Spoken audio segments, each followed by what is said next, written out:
ദൈവനാമത്തിൻ്റെ മഹത്വമുണ്ടാകട്ടെ. ഇന്നത്തെ പ്രഭാതത്തിലെ ചിന്തയ്ക്കായി ലഭിച്ചിരിക്കുന്ന വേദഭാഗം വിശുദ്ധ യോഹന്നാൻ എഴുതിയ സുവിശേഷം 12-ാം അധ്യായം 26-ാം വാക്യം. എനിക്ക് ശുശ്രൂഷ ചെയ്യുന്നവൻ എന്നെ അനുഗമിക്കട്ടെ. ഞാൻ ഇരിക്കുന്നിടത്ത് എൻ്റെ ശുശ്രൂഷക്കാരനും ഇരിക്കും. എനിക്ക് ശുശ്രൂഷ ചെയ്യുന്നവൻ എന്നെ അനുഗമിക്കട്ടെ. ആഫ്രിക്കയിലെ കോങ്കോയിൽ ദീർഘവർഷങ്ങൾ കർത്താവിൻ്റെ വേല ചെയ്ത ദൈവദാസനാണ് റോബർട്ട് മോഫ്റ്റ്. അദ്ദേഹം തൻ്റെ ബാല്യത്തിൽ 1 വർഷം സഭയിലെ പട്ടക്കാരനെ ശുശ്രൂഷിച്ചിരുന്നു.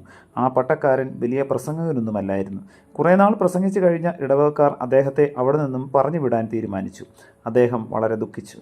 വേദനയോടെ തൻ്റെ ഭവനത്തിലേക്ക് പോകുമ്പോൾ തൻ്റെ 1 വർഷത്തെ ശുശ്രൂഷയിൽ തനിക്ക് ലഭിച്ച 13 വയസ്സുകാരൻ റോബർട്ട് ഓടി വന്നിട്ട് ചോദിച്ചു, പാസ്റ്റർ, ഞാൻ ആത്മാർത്ഥമായി പഠിച്ചാൽ എനിക്കും ഒരു മിഷണറിയാകാൻ സാധിക്കുമോ?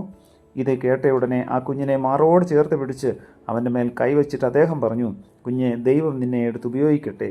എന്നിട്ട് പ്രാർത്ഥിച്ച് അവനെ പറഞ്ഞയച്ചു. പിൽക്കാലത്ത് ആ ബാലൻ ആഫ്രിക്കയിലെ കോങ്കോയിൽ മിഷണറിയായിപ്പോയി.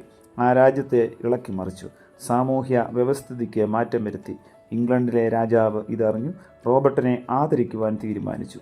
ഒരിക്കൽ റോബർട്ട് മോഫ്റ്റ് അവധിക്ക് ഇംഗ്ലണ്ടിൽ വന്നപ്പോൾ അദ്ദേഹത്തെ പാർലമെൻറ്റിലേക്ക് വിളിപ്പിച്ചു.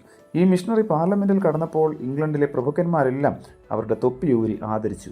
എന്നാൽ റോബർട്ട് മോഫ്റ്റ് ഒരു മിഷണറിയാകുവാൻ കാരണക്കാരനായ പട്ടക്കാരനെ ആരും അറിഞ്ഞിരുന്നില്ല. ദൈവം മാത്രം അറിഞ്ഞു. പ്രിയമുള്ളവരെ, നാം ഓരോരുത്തരും ചെയ്യുന്നതായിട്ടുള്ള നന്മ പ്രവർത്തികൾ, സുവിശേഷ പ്രവർത്തനങ്ങൾ ഒരുപക്ഷെ മാനുഷികമായ കണ്ണുകൾ കൊണ്ട് ആരും അറിഞ്ഞില്ല എന്ന് വരാം.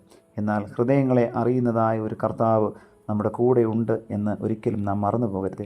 ആ കർത്താവിന് വേണ്ടി വൻ കാര്യങ്ങൾ ചെയ്യുവാൻ ഇന്നത്തെ വചന കേൾവി നമ്മെ ഓരോരുത്തരെയും സഹായിക്കട്ടെ. പ്രാർത്ഥിക്കാം. പ്രിയ കർത്താവെ, നൽകി തന്ന വചനത്തിനായി നന്ദിയോടെ സ്തോത്രം. ഞങ്ങൾക്ക് തന്നിരിക്കുന്ന ആയുസ്സും ആരോഗ്യവും ദൈവനാമ മഹത്വത്തിനായിട്ട് ഉപയോഗിക്കുവാനും ദൈവത്തിന് വേണ്ടി വൻ കാര്യങ്ങളെ പ്രവർത്തിപ്പാനും അവിടുന്ന് സഹായിക്കണമേ. പുത്രൻ്റെ നാമത്തിൽ പ്രാർത്ഥന കേൾക്കണം പിതാവേ. ആമേൻ.